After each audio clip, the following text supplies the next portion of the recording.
Before we go to qualifying, last time I forgot about this graphic, so if anyone's interested in the results of the last race, this is it. And now let's go to qualifying.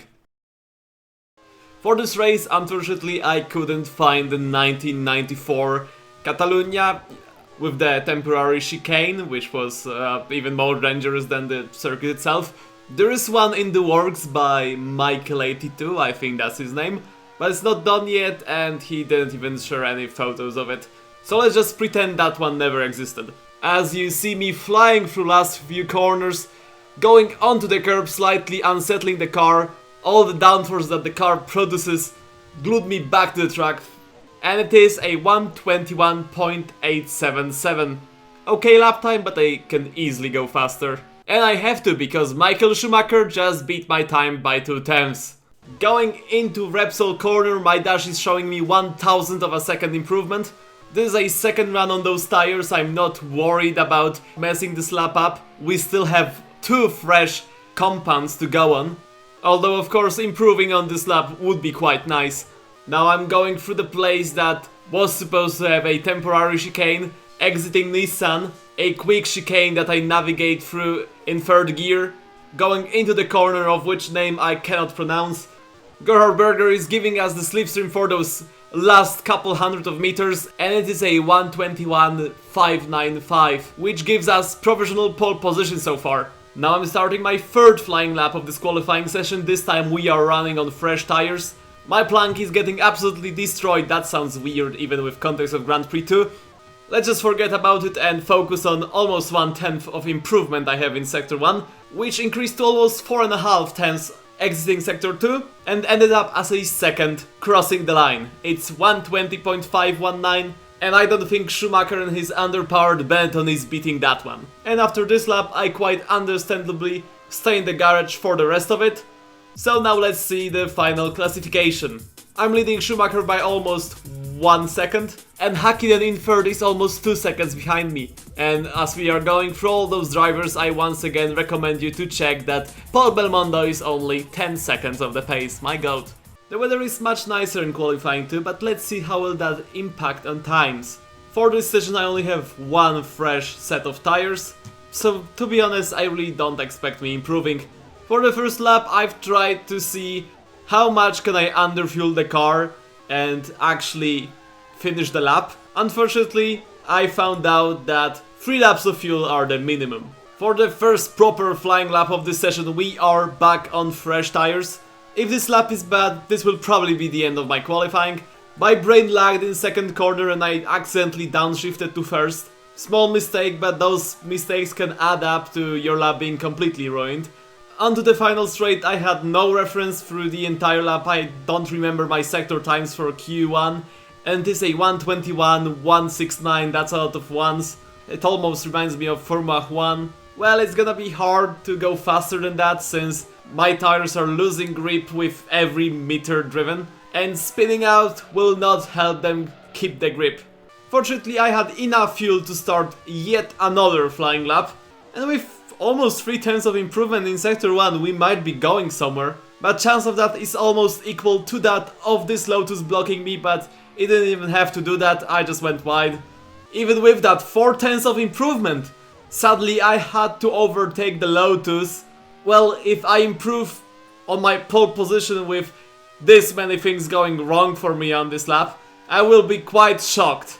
And it's still a sub 1:21, 3/10 slower than my best Q1 lap, but with what I had to deal with, it was okay. And those are the results of 2nd qualifying session. Interestingly enough, no one improved. I guess sunny weather just meant we were slower. I guess Formula 1 drivers just hate sun. And as soon as it comes up, we forget how to drive. That also means my goat Paul Belmondo, 10 seconds of the pace again.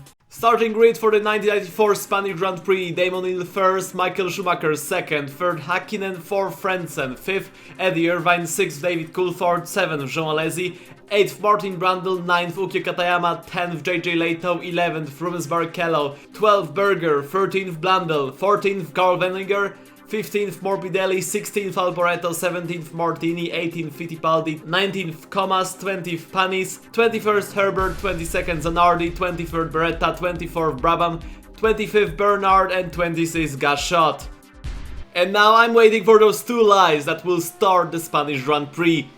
Red light is on and it is go go go! I had a nice launch off the line. Michael Schumacher had a great one, but he has option 13. Unfortunately for him, I have 40 horsepower more than his Benetton. I don't even need his slipstream to go side by side with him. I squeeze him off the track. He backs out. He wants to go defensive. He wants to protect his second place from, I think that's a Jordan. Hard to tell from this distance. But look how much more grip his Benetton has. My engine is great, but this aerodynamic package, even though it's made by the great Newey himself, is just not it. Thankfully my engine has just enough horsepower to compensate for that on every straight. And this track has quite a lot of them. And even better, they are quite long. But Sector 2 is Benetton's domain. That car is absurdly quick through any corner that this racetrack throws at it. Second lap and Michael Schumacher is once again right behind me through the sweeping right-hander, but I think Dirtier has made him understeer and almost go into the gravel, but he's again on my tail in Repsol. I just don't want this race to look like that for the next 63 laps. I don't think my heart will survive that. It looks like Michael Schumacher is dropping down slightly. I set another fastest lap of this race. He went from being on my tail to just a second behind me. It's not a big gap, but it's still better than seeing him in my mirror every corner. That period didn't last very long, however, because the gap already shrank to just 7/10 of a second. And on lap 5, Marc Blandel is in the pits. Something had to happen to the Tyrrell driver, and I think we already see him one lap later. This might be either a Tyrrell or a Pacific. They look quite similar from a distance, and both of them being right ahead of me, considering the circumstances, would be quite likely. The circumstances being Pacific has a terrible car and Marc Blandel had to pit. Now I can get a closer look and that looks like white color, not silver, so it's a Tyrrell. The race has not started well for Marc Blandel. And on lap 11, Eric Camas is out of this race. And this is a Pacific. It only took me 11 laps to show him the blue flags. Another lap car is a Lotus. I launched it from like 100 kilometers away. Thankfully we did not collide, but now he goes defensive for some reason. My car is quite unstable on those slow and medium speed corners. I don't want to rush going on the accelerator and spin around, especially from the lead. And on lap 14 we are back to Michael Schumacher being constantly on my tail. This time he is keeping up with me going into the final corner. He's even in my slipstream, but his car simply doesn't have enough power to overtake me on the straight. And that's a big group of lapped cars, 3 of them to be exact. It's always a hard task to overtake a group like that. I'm very optimistic on the brake pedal. Somehow I did not crash into a Sauber, which now gives me inside line for this corner. Michael Schumacher is right behind me. He gets blocked by a Sauber. And he goes straight before the final corner. He goes on the grass and spins around. To be honest, while racing, I did not realize he had spun around. I thought he simply got held up by traffic. Only watching this in editing has made me realize that Gianni Morbidelli, like in Monaco, stars the entire pit sequence. And after Schumacher had spun, the end of my stint is quite chill. The Michael boxes on lap 20, I box on lap 22. He will try to undercut me, but the track looks empty in front of me. And we are in the pits, and it seems that I exit them once again in first place. Lap 23 marks the retirement of Eddie Irvine with an oil leak. It also sees the return of the Michael in my mirrors. The Michael, who once again has a fantastic run on me. He even keeps up in the slipstream. He is going to exit it. He will try to pass me, but he lacks the horsepower to do so. He starts dropping down. But it's not over yet. He will be very close to me for those first couple of corners. If he plays his cards right, he might overtake me here. But the Dirtier just makes him understeer and washes him out on the outside line. And now yellow flags in the Nissan chicane. Someone has spun on the exit of it. That was one of the footworks. And we see green flags. Now I'm slowing Michael Schumacher down. I want to pass this Minardi in a good place for me. And this one looks good enough. I go on the accelerator trying to leave Michael Schumacher in the dust. And the Minardi blocks him. So I just bought myself a slight amount of time. But he's once again back, I just cannot lose him. He's really quick on this second stint. And after 29 laps, suspension in Carl Venneger's Sauber has gave up, and that was apparently right in front of us, yellow flags. I don't see the Sauber anywhere though. Maybe marshals have already cleared that up. Oh, and that's a car smoking! That's a car smoking on start-finish straight. It's smoking in a terrible place for me. He's right in front, in quite technical section of corners. I have to overtake him as quickly as possible. I go up the inside here, and that looks to me to be a footwork, and I go right on the inside of it. Once again, that was quite a lucky place for me to overtake him. Schumacher has certainly lost slight amount of time again, as on lap 30 Gianni Morbidelli is out of the race with an engine problem. And on lap 31 Johnny Herbert is out. Cars are starting to drop out like flies, and hearing those news almost made me spin. As I'm getting ready to lap Zanardi, another yellow flag. I don't see the danger anywhere also. I know I lapped him under yellow flags, but I just don't know if GP2 AI respects them. If they do, I'm not gonna do that in future races. As I lapped Berger, I went really wide. And funnily enough, I sent the Ferrari right in the path of Michael Schumacher. Well, Pacific is not the car I wanted to see in this particular section of the track. Just look how slow that car is. I love them. As I'm going on the brakes to lap the railroads, I look up slightly. I just couldn't wrap my head around brakes in this race. We are about to lap a Minardi, and thanks to my straight line speed I can easily do it on the straight. But Michael Schumacher is not fast enough to overtake him here. He will have to wait for those corners. And I think he touched him. I think he moved the Minardi out of the way. And it seems like Michael Schumacher goes to the pit lane yet again. Benetton keeps sticking to undercutting me this race. Let's see if this will work out. Now, lapped cars is not something I want to see, knowing that Michael Schumacher is somewhere at the back of me with fresh tires, trying to gain as much time as is possible. And it's just more cars. Why is everyone in front of me all of a sudden? And that's another one! Oh my god, 3 cars right in front of me while I have to go as fast as possible. That's not ideal. Michael Schumacher actually might get us here. Especially with my poor exit onto the start-finish straight. I wanted to build momentum to lap those cars, but I completely failed at doing so. And I'm just stuck. They battle. Jordan wants to go ahead of my teammate. I completely forgot that David Coulthard exists. Yes, I got a teammate finally. Now there's no place for me to overtake the footwork. I have to do a switchback. Let's hope that DC has received information from the team that is crucial for him to let me pass right now. And it doesn't seem like he got it. He's not letting me by. Please, DC, give me space.